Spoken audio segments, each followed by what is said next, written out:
호세아 선지자는 10장에서 이스라엘의 두 가지 죄악을 회개하라는 하나님의 마음을 전했습니다. 하나님을 떠나 우상을 숭배한 죄악과 이를 회개하지 않는 죄악입니다.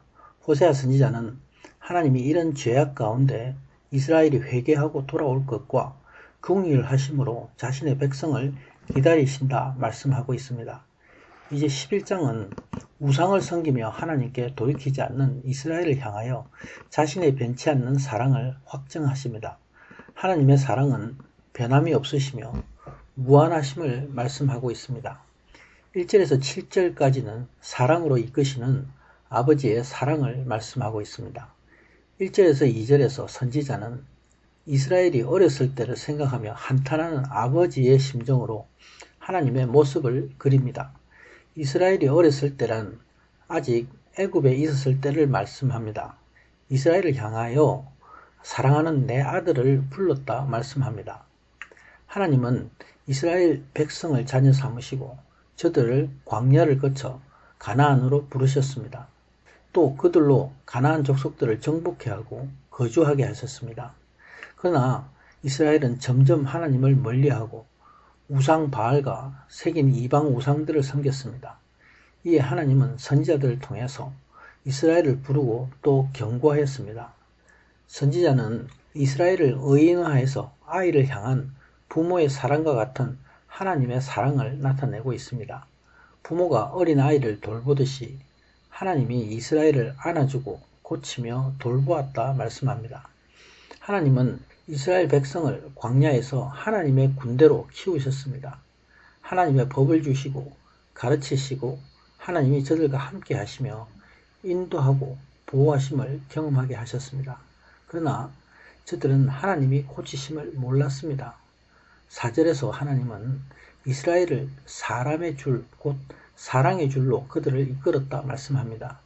사람의 줄이란 하나님께서 이스라엘을 일방적으로 이끌어 가셨던 모습입니다. 그런데 사랑으로 인도하셨습니다. 실로 광야에서 물과 만나를 주신 것은 모두 하나님 사랑의 손길이었습니다. 그리고 하나님은 묶으셨던 자신의 사랑의 멍에를 느슨하게 하시고 먹을 것을 주셨다 말씀합니다. 여기서 멍에를 푸셨다는 것은 이스라엘이 성장함에 따라 자유의지를 주시며 말씀으로 인도하셨음을 말씀합니다. 그러나 이스라엘은 하나님께 말씀을 순종함으로 따르지 못했습니다. 5절입니다. 그들은 애굽 땅으로 되돌아가지 못하겠거늘 내게 돌아오기를 싫어하니 아수르 사람이 그 임금이 될 것이라. 이스라엘은 여전히 완고해서 하나님께 돌아오지 않았습니다. 이것은 하나님의 사랑의 인도하심을 거부한 것입니다. 또한 애굽 땅으로도 돌아갈 수 없게 되었습니다.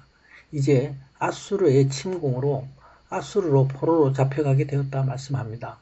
아수르 왕의 노예가 된 것입니다. 6절에서 7절의 말씀입니다. 칼이 그들의 성읍을 치며 빗장을 깨뜨려 없이 하리니 이는 그들의 계책으로 말미암음이니라. 내 백성이 끝끝내 내게서 물러가나니 비록 그들을 불러 위에 계신 이에게로 돌아오라 할지라도 일어나는 자가 하나도 없도다. 이스라엘이 하나님을 의지하지 아니하고 스스로 지혜롭다 하며 계책을 궁리함으로 이방 나라의 칼에 망하는 모습을 보여주고 있습니다. 이방 군대가 공격해서 성읍들이 무너지고 사라집니다. 저들의 완고함으로 선지자의 권명과 부름에도 이스라엘은 듣지 않았습니다. 아무도 일어나 하나님께 돌아오지 않는다 말씀합니다. 아들에게 배반당한 아버지의 심정을 보는 듯 합니다. 8절에서 11절은 진노 가운데 있는 하나님의 긍휼하심을 말씀하고 있습니다. 8절입니다. 에브라임이여 내가 어찌 너를 놓겠느냐? 이스라엘이여 내가 어찌 너를 버리겠느냐? 내가 어찌 너를 아드마같이 놓겠느냐? 어찌 너를 스보임같이 두겠느냐? 내 마음이 내 속에서 돌이키어 나의 긍휼함이 온전히 불붙듯 하도다.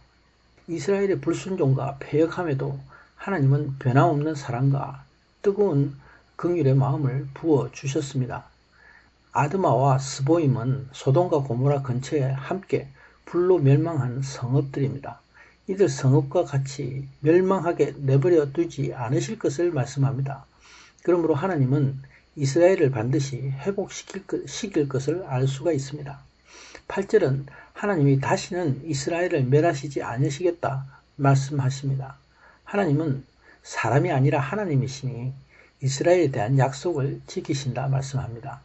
이스라엘 가운데 거하시는 거룩한 분이시니 하나님은 진노하심으로 자신의 백성 이스라엘을 멸하지 않으신다 말씀합니다. 끝까지 이스라엘을 보호하고 인도하심으로 구원하실 것이기 때문입니다. 바로 하나님은 자신의 사랑을 이루시는 약속의 하나님이심을 말씀하고 있습니다. 10절에서 호세아 선지자는 표효하는 사자로 하나님을 비유합니다. 하나님이 강한 사자와 같이 이스라엘을 지키시는 모습으로 투영되고 있습니다. 그리고 서쪽에서 하나님의 자손들이 온다 말씀합니다. 곧 애국과 아수르에서 이스라엘 백성을 노예의 속박에서 회복시키시는 바로 그런 하나님을 지칭하고 있습니다. 또한 이 말씀은 하나님의 때에 이르러서 이스라엘의 회복과 구원을 이루시는 하나님의 은혜가 지중해 서쪽 바다의 물과 같이 밀려올 것을 상징하는 표현으로 생각이 됩니다. 그때에 하나님을 경외하는 하나님의 자손들, 이스라엘 백성들이 사방에서 올 것을 말씀합니다.